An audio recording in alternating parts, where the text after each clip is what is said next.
James and கோவின் year and big sale March 27 முதல் எங்கும் கிடைக்காத குறைந்த விலை 70% வரை தள்ளுபடி. இனிமே கண்ணை மூடிட்டு கடலை எண்ணெய் வாங்கலாம். ஏன்னா மந்த்ரா கடலை எண்ணெய் இதயத்தின் தயாரிப்பு. வறுக்க பொரிக்க ஏன் எல்லா சமையலுக்கும் மந்த்ரா தான். மந்த்ரா கடலை எண்ணெய் அபார ருசி, ஆரோக்கியமான உடல் நலம். தமிழக பாஜகவை அண்ணாமலை விவகாரம் உலுக்கிக் கொண்டிருக்கிறது. பாஜக கேட்டதை விட குறைவான தொகுதிகளை தான் அதிமுக தந்திருக்கிறது. அதிலும் வெற்றி வாய்ப்பு மங்கி போன தொகுதிகளை தேடிப்பிடித்து ஒதுக்கியிருக்கிறது என்று அண்ணாமலை விரக்தியில் இருக்கிறார். அதேபோல் கோவை மாவட்டத்தில் உள்ள ஒரு தொகுதியில் அண்ணாமலை போட்டியிட விரும்பினார். ஆனால் கோவையில் உள்ள 10 தொகுதிகளில் ஒன்றை மட்டுமே பாஜகவுக்கு அதிமுக ஒதுக்கியது. அதிமுக ஒதுக்கிய கோவை வடக்கையும் கோவை தெற்கு சிட்டிங் எம்எல்ஏ வானதி முன்கூட்டியே புக் செய்து தேர்தல் வேலை பார்த்து வருகிறார். இது அண்ணாமலையை விரக்தியின் உச்சிக்கே கொண்டு சென்றது. இதனால் முக்கியமான கட்சி நிகழ்வுகளை அண்ணாமலை தவிர்த்து வந்தார். தேர்தலில் போட்டியிடப் போவதில்லை என்றும் அறிவித்தார். இது கட்சியில் உள்ள அவரது ஆதரவாளர்களை அதிர்ச்சியில் ஆழ்த்தியது. அவர்கள் அண்ணாமலைக்கு ஆதரவாக களமிறங்கினர்.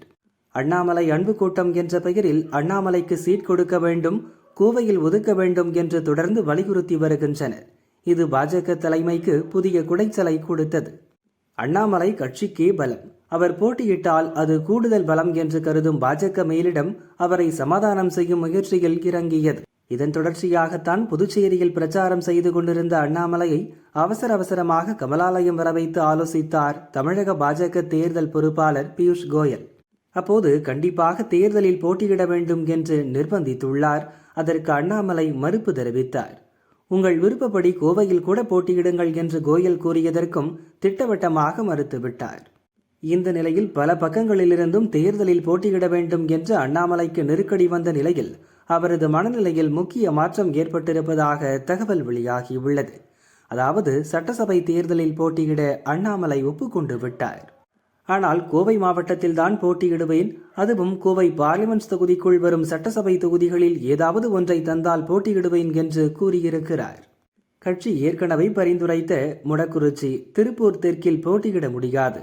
திருப்பூர் தெற்கு தொகுதியை கண்டிப்பாக ஏபி முருகானந்தத்துக்கு தான் கொடுக்க வேண்டும் என்று அண்ணாமலை திட்டவட்டமாக கூறிவிட்டார்.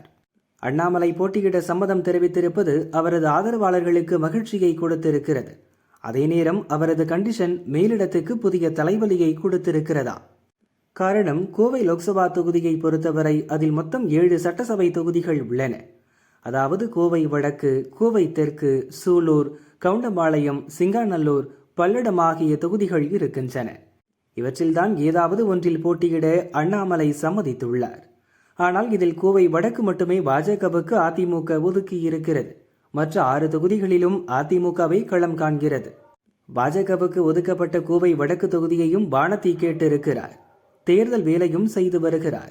அப்படி இருக்க அந்த தொகுதியை அண்ணாமலைக்கு இனி கொடுக்க முடியுமா என்ற சந்தேகம் உள்ளது. அது அல்லாத மற்ற 6 தொகுதிகளில் ஒன்றை தேர்வு செய்ய வேண்டும் என்றால் அதற்கு அதிமுக ஒரு தொகுதியை விட்டுக் கொடுக்க வேண்டும்.